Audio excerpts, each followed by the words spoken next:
Israel ಹಾಗೂ Iran ನಡುವೆ ಯುದ್ಧ ಉನ್ಮಾದ ಹೆಚ್ಚುತ್ತಲೇ ಇದೆ. ಇದೇ ವೇಳೆ ಚಿಕ್ಕಮಗಳೂರು ಮೂಲದ ಸ್ಟೀವನ್ ಇಸ್ರೇಲ್ ಸ್ಥಿತಿಯನ್ನು ರಿಪಬ್ಲಿಕ್ ಕನ್ನಡಕ್ಕೆ ಹಂಚಿಕೊಂಡಿದ್ದಾರೆ. ನಾನು 10 ವರ್ಷ ಇಸ್ರೇಲಲ್ಲಿ ಕೆಲಸ ಮಾಡ್ತಿದ್ದೇನೆ. ಹಲವು ಬಾರಿ ಈ ರೀತಿಯ ವಾತಾವರಣ ನೋಡಿದ್ದೇವೆ. ಏನಾದರೂ ಶೆಲ್ ದಾಳಿ ಆಗುತ್ತೆ ಅಂದಾಗ ಸೈರನ್ ಬರುತ್ತೆ, ವಾರ್ ರೂಮ್ಗೆಲ್ಲ ಹೋಗ್ತೀವಿ ಅಂತ ಕನ್ನಡಿಗ ಸ್ಟೀವನ್ ಹೇಳಿದ್ದಾರೆ. ರೇಣುಕಸ್ವಾಮಿ ಕೊಲೆ ಪ್ರಕರಣದಲ್ಲಿ ದರ್ಶನ್ ಜೈಲು ಸೇರಿದ್ದಾರೆ. ಅಪ್ಪನನ್ನ ನೋಡೋದಕ್ಕೆ ಮಗ ವಿನೀಶ್ ಬಳ್ಳಾರಿ ಜೈಲಿಗೆ ನಿನ್ನೆ ಭೇಟಿ ನೀಡಿದ್ದಾರೆ. ಇದೇ ವೇಳೆ ಮಗನನ್ನ ನೋಡಿ ದರ್ಶನ್ ಭಾವುಕರಾದರಂತೆ. ಅಪ್ಪನ ಮುಖ ಕಂಡು ಮಗ ಬಿಕ್ಕಿ ಬಿಕ್ಕಿ ಅತ್ನಂತೆ. ಬಳಿಕ ಮಗನನ್ನ ಸಂತೈಸಿದ ದರ್ಶನ್ ಆದಷ್ಟು ಬೇಗ ಹೊರಗಡೆ ಬರ್ತೀನಿ, ಆರಾಮಾಗಿರು ಅಂತ ಹೇಳಿದಾರಂತೆ. ಬಳ್ಳಾರಿ ಜೈಲಲ್ಲಿ ಕಂಬಿ ಎಣಿಸ್ತಾ ಇರೋ ದರ್ಶನ್ಗೆ ಇವತ್ತು ಜಾಮೀನು ಅರ್ಜಿ ವಿಚಾರಣೆ ನಡೆಯಲಿದೆ. ಬೆಂಗಳೂರಿನ 57ನೇ ಸಿಟಿ ಸಿವಿಲ್ ಕೋರ್ಟ್ ಅಲ್ಲಿ ಅರ್ಜಿ ವಿಚಾರಣೆ ನಡೆಯಲಿದ್ದು, ಕಳೆದ ಬಾರಿಯ ವಿಚಾರಣೆಯ ವೇಳೆ ವಾದ ಮಂಡನೆಗೆ ಕಾಲಾವಕಾಶ ಬೇಕು ಅಂತ ದರ್ಶನ್ ಪರ ವಕೀಲರು ಮನವಿಯನ್ನು ಮಾಡಿದರು. ಹೀಗಾಗಿ ಇವತ್ತು ದರ್ಶನ್ ಪರ ವಕೀಲರಾದ CV ನಾಗೇಶ್ ವಾದ ಮಂಡನೆ ಮಾಡುವ ಸಾಧ್ಯತೆ ಇದೆ. ರೇಣುಕಸ್ವಾಮಿ ಕೊಲೆ ಕೇಸ್ನ ಆರೋಪಿ ನಂಬರ್ 1 ಪವಿತ್ರ ಗೌಡ ಜೈಲಿಂದ ಹೊರಬರೋದಕ್ಕೆ ಒದ್ದಾಡ್ತಿದ್ದಾರೆ. ಇವತ್ತು ಪವಿತ್ರ ಗೌಡ ಸೇರಿದಂತೆ ಡಿ ಗ್ಯಾಂಗ್ನ ಹಲವರು ಜಾಮೀನಿಗೆ ಅರ್ಜಿಯನ್ನು ಹಾಕಿದ್ದು, ಬೇಲ್ ಸಿಗುತ್ತಾ ಅಥವಾ ಜೈಲೇ ಗತಿಯಾಗಲಿದೆಯಾ ಅನ್ನೋದು ಇವತ್ತು ಗೊತ್ತಾಗ್ಲಿಕ್ಕಿದೆ. ಜಾಮೀನಿಗಾಗಿ ಲಿಪ್ಸ್ಟಿಕ್ ರಾಣಿ ಪವಿತ್ರ ಗೌಡ ಕಾತರದಲ್ಲಿ ಕಾಯುತ್ತಿದ್ದಾಳೆ. ಆಚೆ ಹೋದ್ರೆ ಸಾಕು ಅಂತ ತುದಿಗಾಲಲ್ಲಿ ನಿಂತಿದ್ದಾಳೆ. ಸಿದ್ದರಾಮಯ್ಯ ಸಿಎಂ ಸ್ಥಾನಕ್ಕೆ ರಾಜೀನಾಮೆ ಕೊಡಲ್ಲ ಅಂದ್ರೆ ಏನ್ ಮಾಡೋಕ್ಕಾಗುತ್ತೆ ಅಂತ ಬಿಜೆಪಿ ಶಾಸಕ ಬಾಲಚಂದ್ರ ಜಾರಕಿಹೊಳಿ ಟೀಕಿಸಿದ್ದಾರೆ. ಈ ಹಿಂದೆ ಆರೋಪಗಳು ಕೇಳಿ ಬಂದ್ರೆ ಸಣ್ಣ ರೈಲ್ವೆ ಅಪಘಾತ ಆದ್ರೆ ರಾಜೀನಾಮೆಯನ್ನು ನೀಡ್ತಾ ಇದ್ರು. ನೈತಿಕ ಹೊಣೆ ಹೊತ್ತು ಈ ಮೊದಲು ರಾಜೀನಾಮೆಯನ್ನು ನೀಡ್ತಾ ಇದ್ರು. ಆದ್ರೆ ಈಗ ಎಂಥ ದೊಡ್ಡ ಆರೋಪ ಕೇಳಿ ಬಂದರೂ ರಾಜೀನಾಮೆಗೆ ಯಾರೂ ಮುಂದಾಗ್ತಾ ಇಲ್ಲ ಅಂತ ಬಿಜೆಪಿ ಶಾಸಕ ಬಾಲಚಂದ್ರ ಜಾರಕಿಹೊಳಿ ಹೇಳಿದ್ದಾರೆ. ಮಿನಿಸ್ಟರ್ ವಿರುದ್ಧ ಒಂದು ಶಬ್ದ ಬಂದರೂ ರಾಜೀನಾಮೆ ಕೊಟ್ಟಿದ್ದಾರೆ. ಒಂದು ರೈಲ್ವೆ ಆಕ್ಸಿಡೆಂಟ್ ಆದರೂ ರಾಜೀನಾಮೆ ಕೊಟ್ಟು, ಅಂದರೆ ನೈತಿಕತೆ ಹೊತ್ಕೊಂಡು ಅವಾಗೆಲ್ಲ ಮಾಡ್ತಿದ್ರು. ಈಗೂ ನೈತಿಕತೆ ಹೊತ್ತು ಯಾರೂ ಮಾಡ್ತಾ ಇಲ್ಲ. ಅಂದರೆ ನಾನು ಯಾಕೆ ಮಾಡಬೇಕು, ಅವ್ರು ಮಾಡಿದಾರೇನಾ, ಇವ್ರು ಮಾಡಿದಾರೆ. ಇನ್ನು ಅವ್ರವ್ರ ಮನಸ್ಸಿಗೆ ಬಿಟ್ಟಂಥ ವಿಚಾರ. ಯಾಕಂದ್ರೆ ಕಾನೂನ್ದಾಗ FIR ಆದ ಕೂಡಲೇ ಮಾಡಬೇಕು, ರಿಸೈನ್ ಮಾಡಬೇಕಂತ ಎಲ್ಲೂ ಹೇಳೋದಿಲ್ಲ. ಆದರೆ ಒಬ್ಬರು ಅಂದ್ರೆ ಮುಖ್ಯ ಅವ್ರು ನಮ್ಮ ಪಾರ್ಟಿ ವಾದ ಅಂದರೆ ಈಗ ಯಾಕಂದ್ರೆ ಲೋಕಾಯುಕ್ತ ಎಲ್ಲ ಅವ್ರ ಅಂಡರ್ದಾಗ ಇರೋದ್ರಿಂದ ಅಂದರೆ ಫೇರ್ ಇನ್ವೆಸ್ಟಿಗೇಷನ್ ಆಗೋದಿಲ್ಲ ಅನ್ನೋ ಮಾತು. ಇನ್ನು ನೈತಿಕತೆ ಅವ್ರಿಗೆ ಬಿಡಬೇಕೇನು, ಅವ್ರಿಗೆ ಬಿಟ್ಟಿದ್ದು. ಅವ್ರು ಕೊಡ್ತಾರೋ ಬಿಡ್ತಾರೋ ಅವ್ರಿಗೆ ಗೊತ್ತು, ದೇವ್ರಿಗೆ ಗೊತ್ತಿಲ್ಲ. ಒಬ್ಬರು ಮಿನಿಸ್ಟರ್ ವಿರುದ್ಧ ಒಂದು ಶಬ್ದ ಬಂದರೂ ರಾಜೀನಾಮೆ ಕೊಟ್ಟಿದ್ದಾರೆ. ಒಂದು ರೈಲ್ವೆ ಆಕ್ಸಿಡೆಂಟ್ ಆದರೂ ರಾಜೀನಾಮೆ ಕೊಟ್ಟು, ಅಂದರೆ ನೈತಿಕತೆ ಹೊತ್ತು. ಕರ್ನಾಟಕದಲ್ಲಿ, ಅದರಲ್ಲಿಯೂ ರಾಜ್ಯ ರಾಜಧಾನಿ ಬೆಂಗಳೂರಿನಲ್ಲಿ ಪಾಕಿಸ್ತಾನ್ ಪ್ರಜೆಗಳು ಅಕ್ರಮವಾಗಿ ದಾಖಲೆಗಳನ್ನು ಇಟ್ಕೊಂಡು ವಾಸ ಮಾಡುತ್ತಿರುವ ವಿಚಾರ ಗಂಭೀರ ಸ್ವರೂಪವನ್ನು ಪಡೆದುಕೊಳ್ಳುತ್ತಿದೆ. ಕಳೆದ ಸೋಮವಾರ ಜಿಗಣಿ ಬಳಿ 4 ಪಾಕ್ ಪ್ರಜೆಗಳನ್ನು ಬಂಧಿಸಲಾಗಿತ್ತು. ಪಾಕಿಸ್ತಾನದ ಪೇಶಾವರ್ ಮೂಲದ ರಶೀದ್ ಅಲಿ ಸಿದ್ದಿಕಿ ಕುಟುಂಬದ 4 ಅರೆಸ್ಟ್ ಆಗಿದ್ರು. ಅವರನ್ನು ತನಿಖೆಗೆ ಒಳಪಡಿಸಿದಾಗ ತಿಳಿದು ಬಂದಂತಹ ಮಾಹಿತಿಯ ಮೇರೆಗೆ ಇದೀಗ ಪೀಣ್ಯದಲ್ಲಿ ವಾಸವಿದ್ದ ಪತಿ, ಪತ್ನಿ ಹಾಗೂ ಪುತ್ರಿಯನ್ನ ಬಂಧಿಸಲಾಗಿದೆ.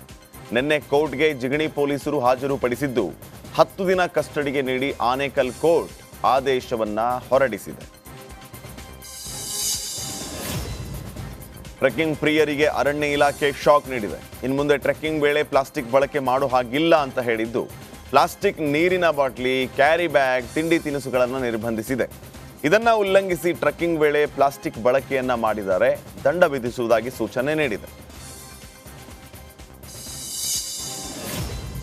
ರಾಜ್ಯದಲ್ಲಿ ಡೆಂಗಿ ಆತಂಕ ಹೆಚ್ಚಾಗುತ್ತಿದೆ. ಕೇಸ್ ಹಾಗೂ ಸಾವಿನ ಸಂಖ್ಯೆ ಏರಿಕೆ ಆಗುತ್ತಿದ್ದು, ಡೆಂಗಿಗೆ ಮೃತಪಟ್ಟವರ ಸಂಖ್ಯೆ 14ರಿಂದ 16ಕ್ಕೆ ಏರಿಕೆಯಾಗಿದೆ. ದಾವಣಗೆರೆ ಮತ್ತು ಹಾವೇರಿಯಲ್ಲಿ ಒಬ್ಬೊಬ್ಬರು ಬಲಿಯಾಗಿದ್ದಾರೆ. 24 ಗಂಟೆಯಲ್ಲಿ 95 ಡೆಂಗಿ ಪ್ರಕರಣ ದಾಖಲಾಗಿದ್ದು, ಒಟ್ಟು 727 ಸಕ್ರಿಯ ಪ್ರಕರಣಗಳು ಇದೆ. ಬೆಂಗಳೂರಿನಲ್ಲಿ ರಸ್ತೆ ಗುಂಡಿ ಸಮಸ್ಯೆ ನಿಂತಿಲ್ಲ. 14,000 ಗುಂಡಿ ಮುಚ್ಚಿದ್ದೇವೆ ಅಂತ BBMP ಕಮಿಷನರ್ ತಿಳಿಸಿದ್ದಾರೆ. ಇದೀಗ ಹಲವು ಕಡೆ ಇನ್ನೂ ಗುಂಡಿಗಳು ಹಾಗೆ ಬಾಯಿ ತೆರೆದು ಬಲಿಗಾಗಿ ಕಾದು ಕುಳಿತಿವೆ. ಕಳಪೆ ಕಾಮಗಾರಿ ನಡೆದಿರೋ ಬಗ್ಗೆ ಹಲವು ಕಡೆ ಟೀಕೆ ಆಗ್ತಾ ಇದೆ. ಮುಚ್ಚಿದ್ದ ಟಾರ್ ಕೂಡ ಕಿತ್ತು ಬಂದಿದೆ. ಇಂತಹ ಕಾಟಾಚಾರದ ಕಾಮಗಾರಿ ಯಾಕೆ ಮಾಡಬೇಕು ಅಂತ ಸಾರ್ವಜನಿಕರು ಆಕ್ರೋಶವನ್ನು ವ್ಯಕ್ತಪಡಿಸಿದ್ದಾರೆ. ಇತ್ತ ಗುಂಡಿ ಬಾಯಿ ತೆರೆದ ಕಡೆ ಕ್ರಮ ಕೈಗೊಳ್ಳುತ್ತೀವಿ ಅಂತ ಆಯುಕ್ತರು ಹೇಳಿದ್ದಾರೆ. ಸಿಲಿಕಾನ್ ಸಿಟಿಯಲ್ಲಿ ವರುಣನ ಅಬ್ಬರ ಜೋರಾಗಿದೆ. ಕಳೆದ 2-3 ದಿನದಿಂದ ಮಳೆ ಕಾಟಕ್ಕೆ ಜನ ರೋಸಿ ಹೋಗಿದ್ದಾರೆ. ಧಾರಾಕಾರ ಮಳೆಯಿಂದ ರಸ್ತೆಗಳು ಕೆರೆಯಂತಾಗಿದ್ದು, ವಾಹನ ಸವಾರರು ಪರದಾಡುವಂತಾಗಿದೆ. ಹಲೋ ನಮಸ್ತೆ, ರಿಪಬ್ಲಿಕ್ ಕನ್ನಡಗೆ ಸ್ವಾಗತ. ನಾನು ರಮ್ಯ ರಮೇಶ್. ಕಡಲ ತಡಿಯಲ್ಲಿ ದಸರಾ ಸಂಭ್ರಮ ಮನೆ ಮಾಡಿದೆ. ನವದುರ್ಗೆಯರ ಮೂರ್ತಿ ಪ್ರತಿಷ್ಠಾಪನೆ ನೋಡೋದೇ ಆನಂದ. ಈ ಅದ್ಭುತ ದೃಶ್ಯವನ್ನ ಕಣ್ತುಂಬಿಕೊಳ್ಳುವುದಕ್ಕೆ ಸಾವಿರಾರು ಭಕ್ತರು ಕೂಡ ಆಗಮಿಸ್ತಾ ಇದ್ದಾರೆ. ಆ ಕುರಿತ ಒಂದು ವರದಿ ಎಲ್ಲಿದೆ ನೋಡಿ. ಕಡಲ ನಗರಿಯಲ್ಲೂ ದಸರಾ ಸಂಭ್ರಮ. ಅದ್ಭುತ ದೃಶ್ಯ ಕಣ್ತುಂಬಿಕೊಂಡ ಭಕ್ತರು.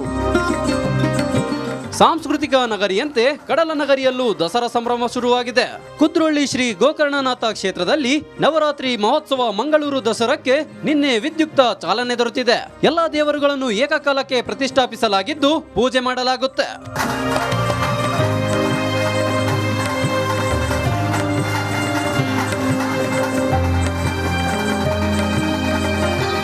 ಮಾನವ ಧರ್ಮವನ್ನು ಸಾರಿದಂತಹ ಜಗದ್ಗುರು ಬ್ರಹ್ಮಶ್ರೀ ನಾರಾಯಣ ಗುರುಗಳಿಂದ ಸ್ಥಾಪಿಸಲ್ಪಟ್ಟಂತಹ ಕುದ್ರೋಳಿ ಗೋಕರ್ಣನಾಥ ಕ್ಷೇತ್ರದಲ್ಲಿ 1935ರಿಂದಲೂ ಶಾರದಾ ಮಹೋತ್ಸವವನ್ನು ಆಚರಿಸಿಕೊಂಡು ಬರ್ತಾ ಇದ್ದೆವು. ತದನಂತರ ಶ್ರೀ ಕ್ಷೇತ್ರ ನವೀಕರಣಗೊಂಡ ನಂತರ ಮಾನ್ಯ ಶ್ರೀಮಾನ್ ಬಿ ಜನಾರ್ದನ್ ಪೂಜಾರಿ ಅವರ ಒಂದು ಮಾರ್ಗದರ್ಶನದಲ್ಲಿ ಮಂಗಳೂರು ದಸರಾವನ್ನು ನಾವು ಆಚರಿಸಿಕೊಂಡು ಬರ್ತಾ ಇದ್ದೇವೆ. ಶಾರದಾ ಮಾತೆಯೊಂದಿಗೆ ನೀವು ನೋಡ್ತಾ ಇದ್ದೀರಿ, ನವದುರ್ಗೆ, ಮಹಾಗಣಪತಿ ಹಾಗೂ ಆದಿಶಕ್ತಿಯ ಒಂದು ಪ್ರತಿಷ್ಠಾಪನೆ ಈಗಾಗಲೇ ಆಗಿದೆ. ಕುದ್ರೋಳಿ ಕ್ಷೇತ್ರದ ಅಭಿವೃದ್ಧಿಯ ರೂವಾರಿ ಕೇಂದ್ರದ ಮಾಜಿ ಸಚಿವ ಬಿ ಜನಾರ್ದನ ಪೂಜಾರಿ ಈ ಬಾರಿಯ ಮಂಗಳೂರು ದಸರಾಕ್ಕೆ ದೀಪ ಬೆಳಗಿಸುವ ಮೂಲಕ ಚಾಲನೆ ನೀಡಿದರು. ಇಡೀ ಜಗತ್ತು ಇವತ್ತು ನೋಡ್ತಾ ಇದ್ದಾರೆ ನಿಮ್ಮನ್ನು. ನಾವೇನಲ್ಲ, ಎಲ್ಲ ನೀವೇ. ಇಂತಹ ಸಂದರ್ಭ ನಿಮಗೆ ಸಿಗಲಿಕ್ಕಿಲ್ಲ. ಕಣ್ಮನ ಸೆಳೆಯುವ ದಸರಾ ದರ್ಬಾರ್ ಮಂಟಪ ಮಂಗಳೂರು ದಸರಾದ ಮತ್ತೊಂದು ವಿಶೇಷ. ಶಿಲಾಬಾಲಕಿಯರು ದಶಾವತಾರದ ಕಲಾಕೃತಿಗಳು ಮಂಟಪದ ಕಂಬಗಳಲ್ಲಿ ರಾರಾಜಿಸುತ್ತಿವೆ. ಪ್ರತಿನಿತ್ಯ ಧಾರ್ಮಿಕ ಸಾಂಸ್ಕೃತಿಕ ಕಾರ್ಯಕ್ರಮಗಳು ನಡೆಯಲಿವೆ. 13ರ ಸಂಜೆ ವೈಭವದ ಶೋಭಾಯಾತ್ರೆ ನಡೆಯಲಿದ್ದು 14ರ ಬೆಳಗ್ಗೆ ಕದ್ರೋಳಿ ಕೆರೆಯಲ್ಲಿ ಮೂರ್ತಿ ವಿಸರ್ಜನೆ ನಡೆಯಲಿದೆ. ಅದ್ದೂರಿ ದಸರಾ ಕಣ್ತುಂಬಿಕೊಳ್ಳಲು ಲಕ್ಷಾಂತರ ಮಂದಿ ಭಾಗವಹಿಸಲಿದ್ದಾರೆ. ದಿವಾಕರ್ ಪದ್ಮುಂಜ ಜೊತೆ ದಿನೇಶ್ ಕಾಶಿಪಟ್ನ, ರಿಪಬ್ಲಿಕ್ ಕನ್ನಡ, ಮಂಗಳೂರು. ಮೈಸೂರು ದಸರೋತ್ಸವಕ್ಕೆ ಅದ್ದೂರಿ ಚಾಲನೆ ಸಿಕ್ಕಿದೆ. ಮೈಸೂರು ಹೊರತಾಗಿ ಬೇರೆ ಬೇರೆ ಜಿಲ್ಲೆಗಳಲ್ಲೂ ದಸರಾ ಮಹೋತ್ಸವ ನಡೀತಾ ಇದೆ. ಹಾವೇರಿಯಲ್ಲಿ ನವದುರ್ಗಿಯರ ದೇವಸ್ಥಾನದಲ್ಲಿ ನವರಾತ್ರಿ ಹಬ್ಬದ ಸಂಭ್ರಮ ಕಳೆಗಟ್ಟಿದೆ. ಆ ಕುರಿತ ಒಂದು ರಿಪೋರ್ಟ್ ನಿಮ್ಮ ಮುಂದೆ. ಒಂದೇ ಗರ್ಭಗುಡಿ, 9 ದುರ್ಗೆಯರು. ಪ್ರತಿದಿನ ಒಂದೊಂದು ದುರ್ಗೆಯರಿಗೆ ಪೂಜೆ. ಹಾವೇರಿಯ ರೈಲ್ವೆ ನಿಲ್ದಾಣ ಬಳಿ ಇರೋ ನವದುರ್ಗೆಯರ ದೇಗುಲದಲ್ಲಿ ಒಂದೇ ಗರ್ಭಗುಡಿಯಲ್ಲಿ 9 ದುರ್ಗೆಯರು ನೆಲೆಸಿದ್ದಾರೆ. ನವರಾತ್ರಿಯ ಪ್ರತಿದಿನವೂ ಒಂದೊಂದು ದುರ್ಗಾಮಾತೆಯನ್ನ ಭಕ್ತಿಯಿಂದ ಪೂಜಿಸಲಾಗುತ್ತದೆ. ಮೊದಲನೆಯ ದಿನ ಶೈಲಪುತ್ರಿಗೆ ಪೂಜೆ ಪುನಸ್ಕಾರ ನಡೆಯಿತು. ಈ ವೇಳೆ ನೂರಾರು ಭಕ್ತರು ದೇವಿಯನ್ನ ಕಣ್ತುಂಬಿಕೊಂಡು ಪುನೀತರಾದರು.